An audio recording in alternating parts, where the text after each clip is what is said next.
I'm Ben Jaffe with the Preservation Hall Band, and today I have the pleasure and honor and blessing of talking to my good friend, Mr. Charlie Gabriel.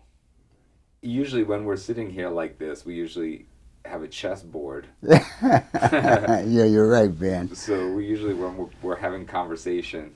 Yeah. When did you start playing chess? I think I started playing chess.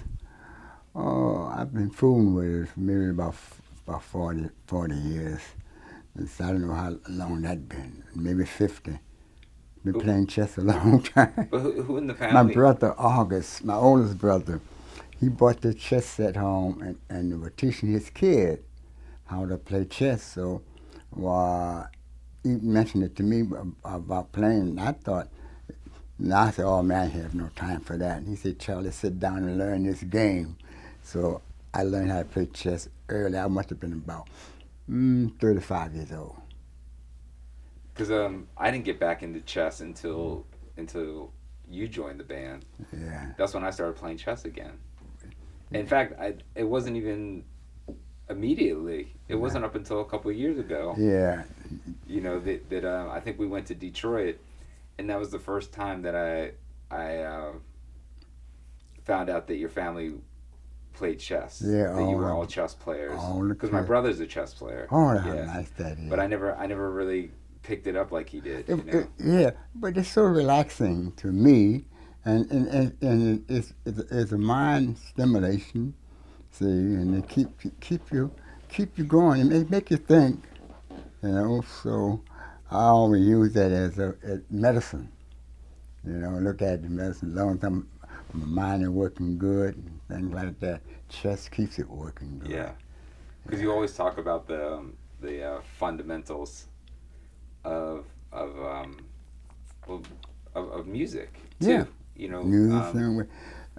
Understanding the fundamentals and Music is so stimulating when you start to thinking about it. You start learning the chord changes. You begin to learn the different things happening in the chord. Then you learn about the 1625, whatever necessary, the theory of music, and it just keep you just blowing your mind more and more. The more you learn, the more you find out you don't know. See, and isn't that something? and it really is. I mean, the more you learn, the more you find out you don't know, and then when you think you know something, you really don't know. Oh, That is really something. you know, How about you? I That mean, works the same way with you? of course. I mean, I'm like yourself. I got to grow up around musicians. Yeah. Because my father played music, and Mhm. Harold Dejan and Hmm. William Percy Humphrey. I knew a lot of the same Yeah. people that you kind of grew up Yeah. around, but they were much older than me. When Yeah. I was a kid. Well, mine went back when I started playing with the Riga Jazz Band back in 1943, and that band had Willie Humphrey and they had Percy Humphrey. I played with I'm 11 years old, and those guys had to be at least 30, or 25 or 30 years old. Did they seem like old men back then? I didn't look at them being old, man. They look at them as like they took care of me like a little boy. They took care of me, and I didn't even look at them being old because they were so lively. So they was so busy doing things, and they were teaching me a lot of things. They teach me how to become a young man.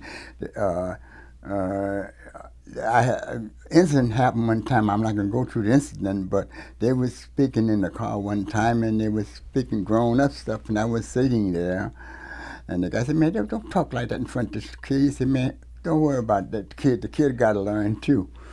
Right. So they're just friends. Kid Clayton, kid Clark, and every time someone called my dad to work, and he tells them, "No, man, I cannot take that job, but you can take the kid." So they're like my father, every one of them. Every one of them, they treated me so good, took me wherever they wanted to go. So, I had a good bringing up. I was around musicians all the time because my daddy, he played, my Uncle Percy played bass, my Uncle Clarence played piano and banjo, and my Uncle August, who was married to my daddy, played bass and violin, you know. And it goes on to my grandfather who played trumpet, and his father played bass. So, which is a lot of them, and all my brothers played. It was just a pleasure to join the preservation band. You know, I always thought that I could come back home because I had already made my mind. I said, I'm going to go back home. Until the time you called me after Katrina, you know, to help, whether or not I've been interested in getting in the band, you know. So it was a life change, you know, life change experience. And I've been here in the band now 10 years. They don't seem that long, though. Well, you remember you told me something? Well, You said, the days are long yeah. and the years are short. Yep. You told me that. Well, that is true. Hope that the years be long and the days are short. You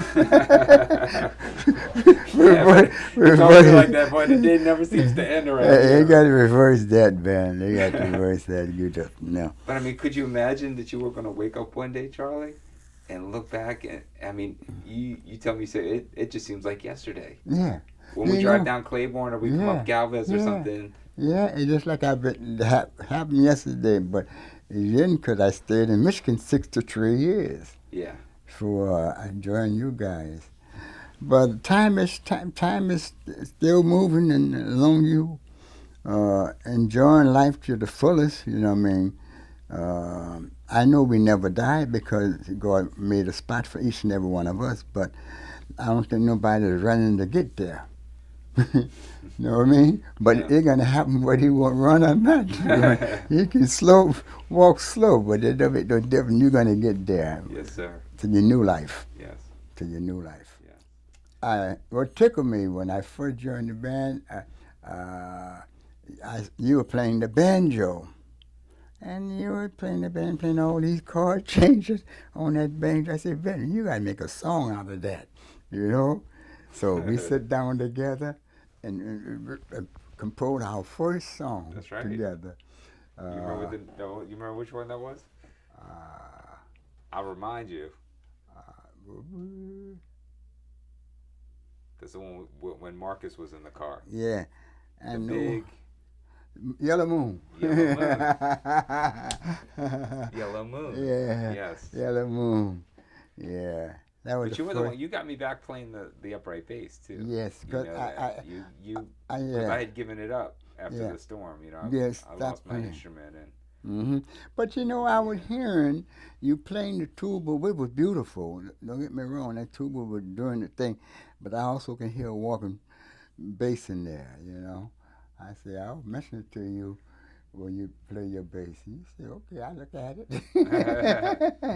I'm glad I did. Oh, yeah. I'm glad I did. I'm glad you did it, too. It made a different sound in the band, for one thing, and it took a different turn in the music. And then you still had your tuba when you want to implement something different, and you was back to one of them old songs back in the 20s. You put your tuba out, and then you can have that to become a beautiful thing. It's so important. It's a step up. Yeah.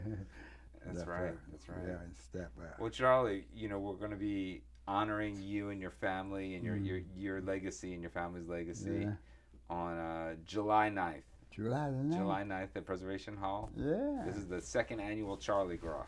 Charlie Gras, all Charlie right. Oh, man, that is great. So I know all the guys in the band are looking forward to it. You know, we'll have all of our friends out that night and all your family and everybody. That July the 9th. Don't you forget that now. I want to thank you for taking the time to talk with me, Charlie. Oh, man. Thank you, man. I love playing music with you. Mm-hmm. I love all the trips we've taken all over the world and to Cuba and brought a lot of that music back to New Orleans, you know. That's wonderful. It's been a beautiful thing. Peace and love. Peace and love. Always. Always.